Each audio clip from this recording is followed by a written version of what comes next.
আওয়ামী লীগের জাতীয় নির্বাচনে অংশগ্রহণ ও রাজনীতিতে ফেরার সিদ্ধান্ত বিচারিক প্রক্রিয়ায় নির্ধারিত হওয়ার পক্ষে বিএনপি।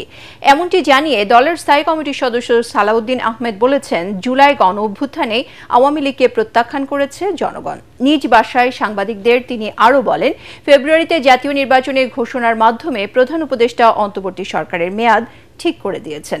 শিগগিরই জাতীয় সংসদের প্রতিটি আসনে বিএনপির একক প্রার্থী চূড়ান্ত করে সবুজ সংকেত দেওয়া হবে বলেও জানান দলের এই নীতি নির্ধারক।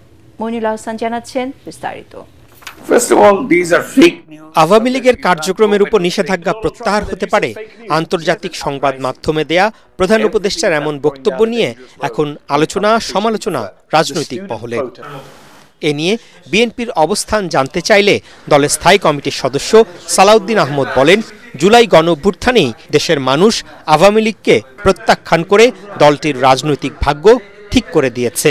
রাজনৈতিক দল হিসেবে আওয়ামী লীগকে বিচারের আওতায় নিয়ে আসতে হবে। বিচারের মাধ্যমে সাব্যস্ত হবে আওয়ামী লীগ এদেশে রাজনীতি করতে পারবে কিনা, নির্বাচন করতে পারবে কিনা। আওয়ামী লীগের যে তৎপরতা গণঅভ্যুত্থান পরবর্তীতে আমরা দেখেছি, তাতে আওয়ামী লীগের মধ্যে কোনো রকমের অনুশোচনা আসেনি।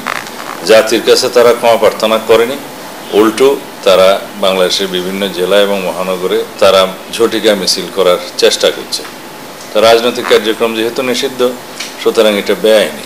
সরকারকে, আইন শৃঙ্খলা বাহিনীকে আরও বেশি কঠোর হতে হবে এই জাতীয় তৎপরতা বন্ধ করার জন্য। গুলশানের বাসায় সাংবাদিকদের সাথে আলাপকালে বিএনপির এই নীতি নির্ধারক আশাবাদ জানান, রাজনৈতিক দলগুলোর মতামতের ভিত্তিতে দ্রুতই জুলাই সনদ চূড়ান্ত করা সম্ভব হবে। জুলাই জাতীয় সনদের প্রস্তাব বা জুলাই জাতীয় সনদ এর পক্ষে জনগণ আছে কিনা, চায় কিনা এই সংস্কার, সেটা হ্যাঁ অথবা না নেওয়া হতে পারে আলাদা ব্যালটে নির্বাচনের দিনে। কি দিনে? অন্তর্বর্তীকালীন সরকারের মেয়াদ তো মাননীয় প্রধান উপদেষ্টা নিজেই নির্ধারণ করে দিয়েছেন। তিনি ডিসেম্বরে ইলেকশন দেন নাই, ফেব্রুয়ারিতে দিয়েছেন, এবং সেই ইলেকশনের তফসিল ঘোষণার অপেক্ষায় আছি আমরা।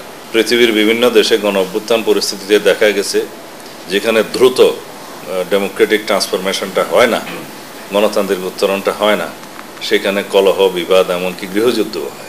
জাতীয় নির্বাচনের জন্য বিএনপি পুরোপুরি প্রস্তুত জানিয়ে সালাউদ্দিন আহমেদ জানান, শিগগিরই চূড়ান্ত হবে দলীয় ও জোটের প্রার্থী।